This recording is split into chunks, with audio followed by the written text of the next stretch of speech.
날씨가 참 좋습니다. 이런 날 시원한 그늘 아래서 이 산들 바람을 맞으면서 예배를 드리면 더 좋겠는데 이런 생각을 하게 되어져요. 옛날에 예수님은 그 앰프도 없고 마이크도 없고 그런데 어떻게 말씀을 전하셨나 모르겠어요. 또 백성들은 멀리서는 잘 안 들렸을 텐데 그런 가운데도 성경에 보면 수많은 우리들이 예수님께로 모여서 이렇게 하늘 천국 복음을 듣는 이런 것들이 성경에 기록되어 있습니다. 어쨌든 오늘 이렇게 또 좋은 날에 하나님 전에 나와 예배를 드리는데 하나님께서 우리에게 말씀하여 주시면 참 좋겠다 생각을 합니다.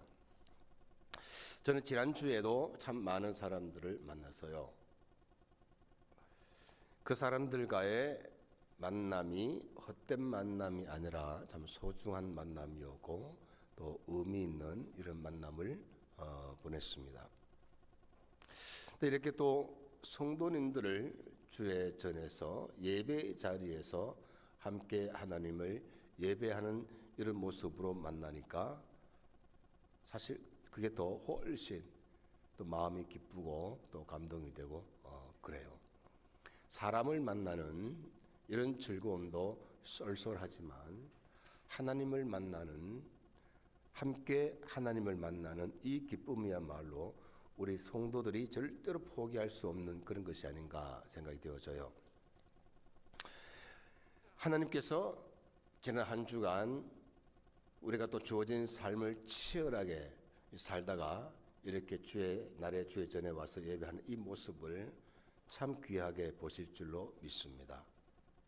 하나님께서 우리에게 또 은혜 주실 줄로 믿는데 이제 우리 으라차차 안 할 줄 알았죠.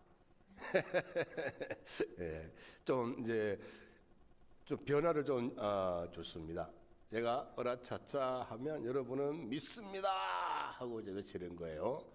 또 한번 으라차차 하면 감사합니다 라고 이렇게 외쳐요.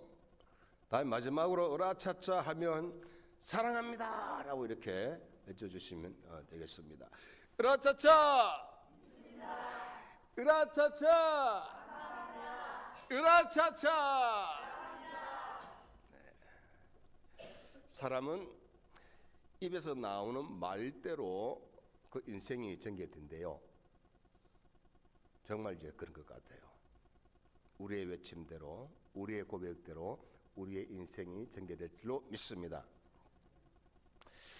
지난주에도 경황 없이 살면서 또 틈틈이 정원의 꽃들을 또 음미하면서 그렇게 보내고 또 꽃들을 보면서 하나님을 또 생각하게 되는 이런 시간들을 가져드렸습니다. 지난주에는 특히 사람과 꽃에 대해서 제가 생각을 했었는데요. 여러분이 생각하기에 사람이 꽃보다 아름답습니까? 아름답지 못합니까? 아름다워요? 네. 창세기 1장 27절에서는 하나님께서 사람을 자신의 형상대로 지으셨대요.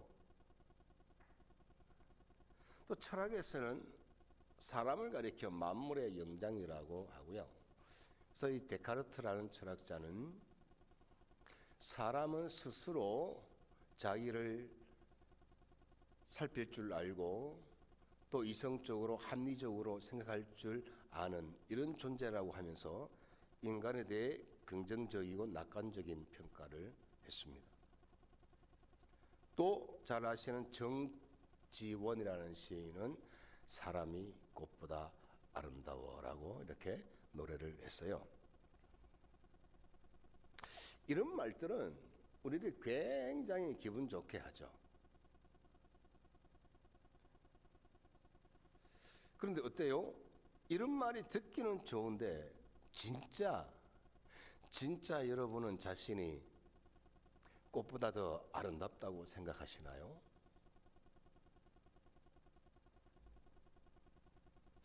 다른 사람 생각하지 말고 여러분이 여러분 스스로를 생각할 때 꽃보다 더 아름다운 존재냐고요. 네. 제 이야기를 좀 할게요. 제가 하나님께 푹 빠진 가장 큰 이유가 뭐냐면 바로 내가 하나님의 형상대로 지음을 받은 존재이고 예수님을 믿어 하나님의 아들이 되었다는 것이고 하나님께서 쓸모없는 나를 쓸모있게 하셔서 일꾼으로 쓰시겠다는 것 때문에 저는 하나님께 푹 빠져들었습니다. 또 저는 사람들에 대한 긍정적이고 낙관적인 생각을 했어요. 힘들고 어려운 사람에게 조금이라도 도움이 되어 준다면 그 도움으로 인하여 그 사람이 달라질 것이라고.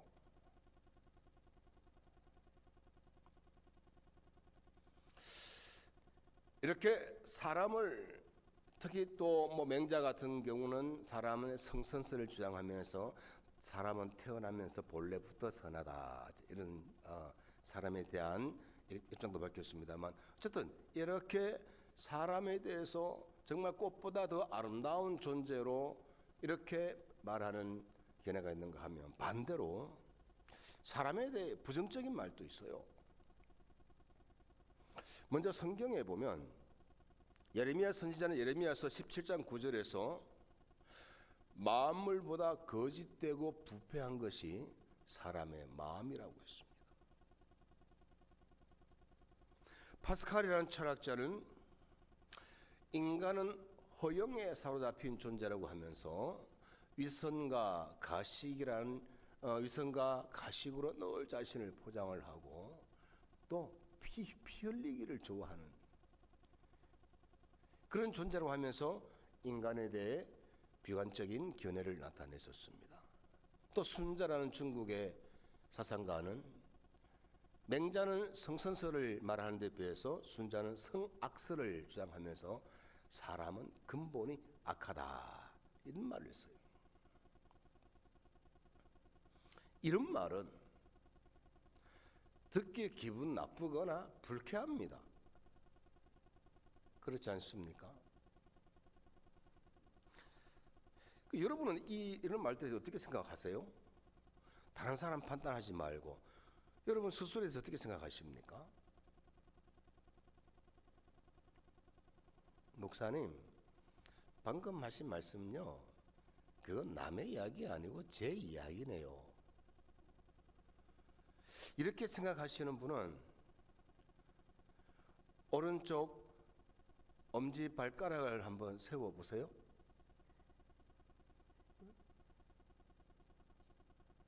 아무도 안 계시네요.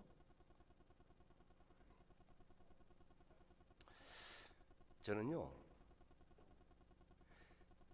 제가 생각하는 나는 이 정원의 꽃들을 보면서 내 자신이 너무 실망스러웠어요.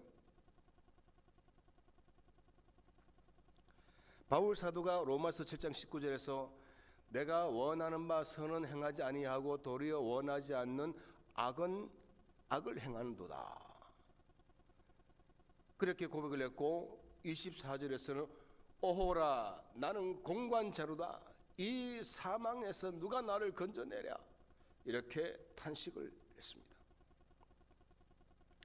이 말씀이 바울 사도의 고백이 아니라 딱 나를 보고 하는 말씀이네. 이런 생각이 들었어요. 또 바울 사도는 로마서 7장 15절에서 이런 말씀을 했습니다.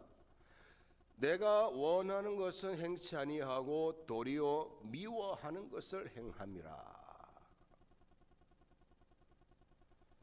그러면서 빌립보서 3장 12절에서 또 이렇게 말했습니다. 내가 이미 얻었다 함도 아니요 온전히 이루었다 함도 아니라 오직 내가 그리스도 예수께 잡힌 바 된 그것을 잡으려고 쫓아가노라. 바울 사도의 고백에는 또 이런 말씀도 있습니다. 빌립보서 3장 5절 나는 8일 만에 할례를 받고 이스라엘 족속이요 베냐민 지파요 히브리인 중에 히브리인이요 율법으로는 바리새인이요. 이 말씀은요 바울 사도가 예수님을 믿기 전에 자기에 대한 생각을 말하는 거예요. 예수님을 믿기 전에 바울 사도는 자기 스스로 자기는 꽃보다 더 아름다운 존재, 즉 의인 중에 의인이라고 생각을 했다는 거예요. 그런 그가 예수님을 믿는 사람들을 잡아 죽이기 위해서 다마스커스로 가는 도중에 이제 부활하신 예수님을 만나서 이제 예수님을 믿게 되었어요. 그래서 정말 대단한 열심으로 예수님을 믿으며 충성하기 시작했는데 어느 날 그가 또 이런 고백을 합니다. 디모데전서 1장 15절에서 죄인 중에 내가 괴순이라. 이런 말씀들을 놓고 생각해 보면 바울 사도는 예수 그리스도를 믿는 믿음 안에서 꽃보다 아름다운 자신을 발견하게 되다가 예수님을 믿는 자기 안에 여전히 죄인의 모습이 있는 것을 발견하게 된 거예요. 바울 사도는 그렇게 자기 안에 있는 이중적인 모습이 너무나 괴로워서 오호라 나는 공고한 자로다. 이 사망의 몸에서 누가 나를 건져내랴. 그렇게 한탄한 거예요. 그러다가 바울 사도는 또 이런 고백을 하게 됩니다. 로마서 8장 1절로 2절에서 그러므로 이제 그리스도 예수 안에 있는 자에는 결코 정잠이 없나니 이는 그리스도 예수 안에 있는 생명의 성령의 법이 죄와 사망의 법에서 나를 해방하였습니다. 이런 선언을 합니다. 이제 빌립보서 2장 12절로 넘어가면 두렵고 떨림으로 너희 구원을 이루라 이렇게 말을 하고 있고요. 3장 12절에서는 내가 이미 얻었다 함도 아니요 온전히 이루었다 함도 아니라 오직 내가 그리스도 예수께 잡힌 바 된 그것을 잡으려고 쫓아가노라 이렇게 말하고 있어요. 사도행전을 비롯해서 바울이 쓴 서신서들을 살펴보면 바울은 오늘날의 표현을 빌면 마치 일에 중독된 사람처럼 보입니다. 성경에는 바울 사도가 끊임없이 움직이는 모습을 보이고 있어요. 근데 가만히 있지 못하고 여기 갔다 저기 갔다 하여튼 무슨 워크홀릭인처럼 이렇게 지금 보여지고 있어요. 그런데 우리는 그렇게 와이드하고도 또 다이내믹하게 움직이는 바울 사도의 모습 속에서 바울 사도가 어느 한순간도 허투루 낭비하지 않고 끊임없이 자기를 성찰하는 모습을 발견할 수가 있고요. 또 자기 자신을 하나님 앞에 정직하게 직면시키는 모습을 볼 수가 있습니다. 정리를 하면 바울 사도는 예수님을 믿지 않고 유대교의 율법을 추종할 때는 한마디로 자기 잘난 맛에 사는, 요즘 젊은 아이들 하는 말 스타일대로 하면 한마디로 바울 사도는 재수 없는 사람이었어요. 왜? 자기 잘난 맛에 사니까.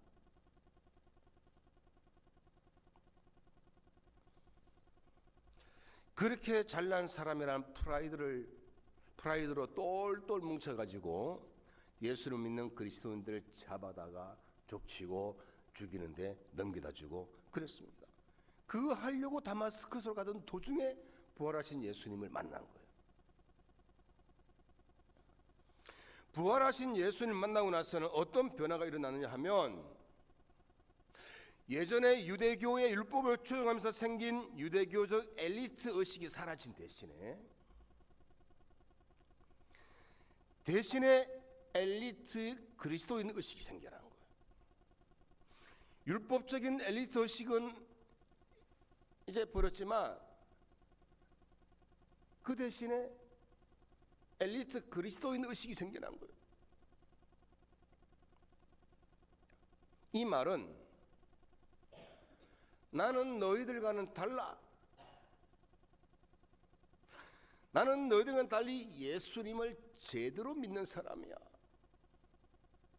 이런 식으로 가득해졌습니다.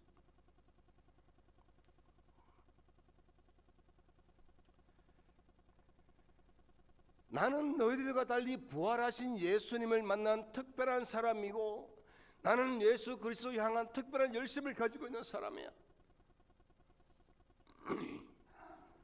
이런 자부심과 자존심이 생겼어요.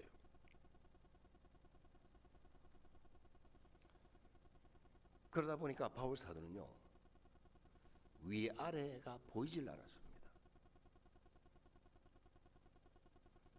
그래서 그는 자기보다 한참 선배이자 예수님의 수제했던 베드로에게도 베드로 네가 하면서 막 신란하고 막 그래요. 또 대제사장 아나니아에게도 마구 해대는 이런 모습을 보여주고 있습니다. 쉽게 말씀드리면 바울 사도는 예수님을 믿기 전에는 율법적으로 교만하였다가 예수님을 믿고 나서는 영적으로 교만에 빠졌다는 거예요. 그러다가 바울 사도는 오호라 나는 공고한 자로다라는 고백을 하게 되고, 나는 죄인 중에 괴수라는 이런 고백을 하게 되고, 그러다가 나중에는 잊은 것은 잊어버리고 앞에 있는 것을 잡으려고 달려가노라, 쫓아가노라, 표대를 향하여 달려가노라, 이런 고백을 하게 돼요.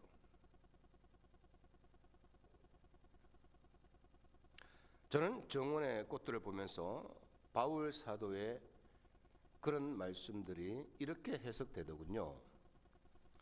바울 사도는 율법에 사로잡혀 있을 때도 예수님을 믿고 나서도 나는 꽃보다 더 아름다운 사람이야, 나는 너희들과는 달라, 이런 존재론적인 교만에 사로잡혀 있다고 볼 수가 있는 거예요.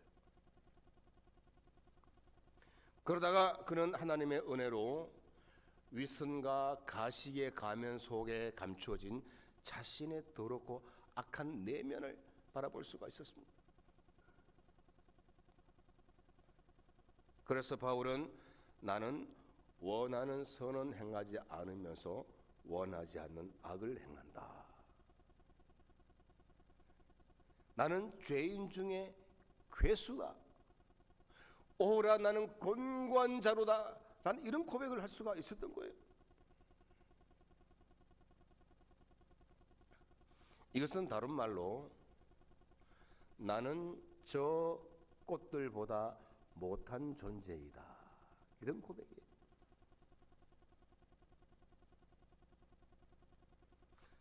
바울 사도는 이런 고백을 한 이후에야 비로소 꽃보다 아름다운 사람이라는 자기 기만에서 벗어나서 주 예수 그리스도를 믿는 믿음에서 나오는 능력으로 꽃만큼이라도 아름다운 존재가 되어야 되겠다라는, 꽃만큼이라도 아름다운 바울을 지향하게 된 겁니다. 내가 꽃보다 아름다운 사람이라고 생각을 하면 더 이상 뭘 이룰 게 있습니까? 더 이상 뭘 어떻게 더 변하겠어요? 최상의 아름다운 존재인데. 이걸 못 벗어나면 우리는 여기서 영적 교만에 갇히는 거예요.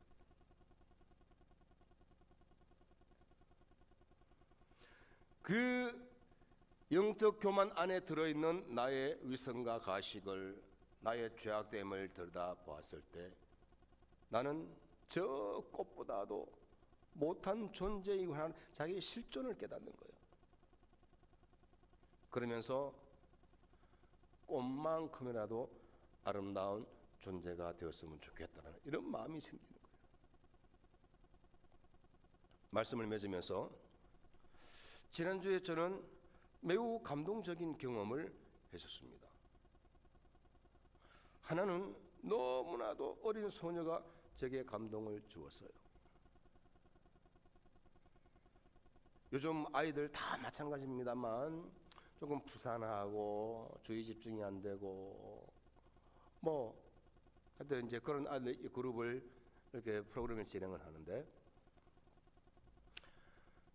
어떤 날은 고집 부리고 그러면서 맹 울기도 하고 그런 아이인데 지난주에는 잘못했습니다.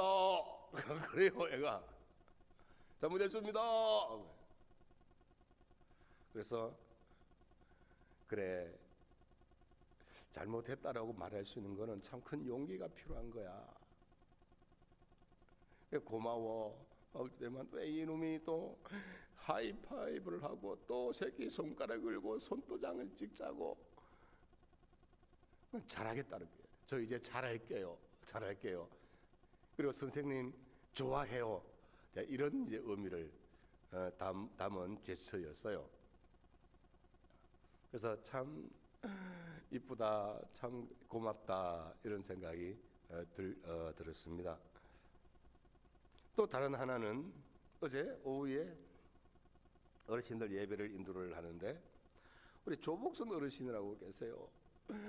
저 옆에 앉으셔가지고 찬송도 열심히 따라서 하시려고 하고 또 이제 예배를 끝내고 나오는데 막 손을 흔들면서 제 주부의 그림이 사진이 이제 실려 있을 텐데 그래요. 그러면서 그게 또 제 마음에 얼마나 또 감동이 되든지.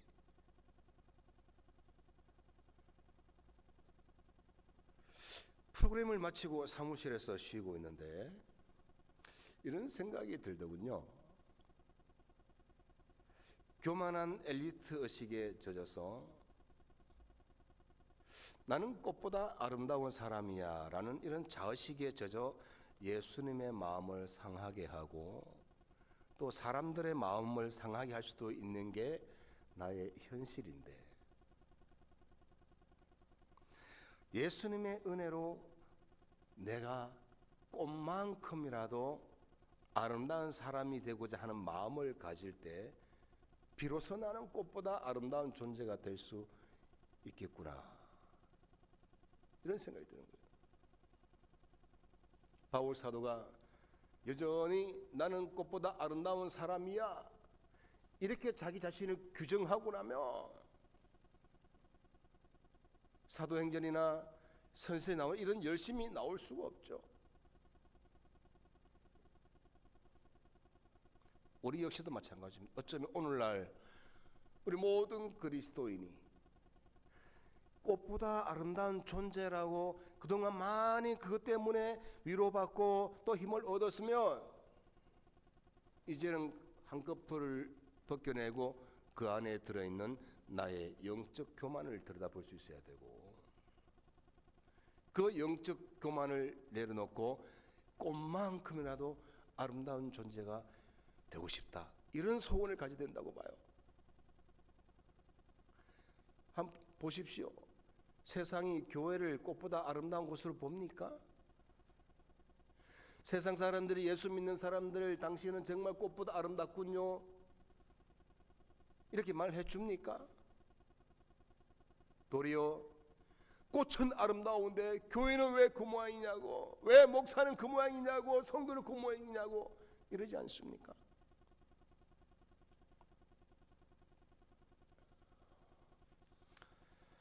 사랑하는 성도 여러분,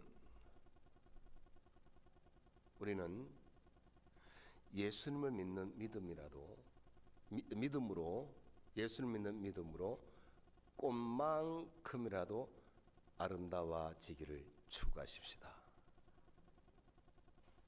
네. 하나님이 이런 믿음을 참 기뻐하지 않으실까 싶어요. 이제는 우리 주 예수 그리스도의 은혜와 하나님의 극진하신 사랑과 성령의 감동감화 교통하심이 꽃만큼이라도 더 아름다워져서 우리 주님을 좀 더 닮기를 원하는 우리 모든 성도들의 머리 위에와 각가정과 일터 위에 이제로부터 영원토록 함께 계실지어다. 아멘.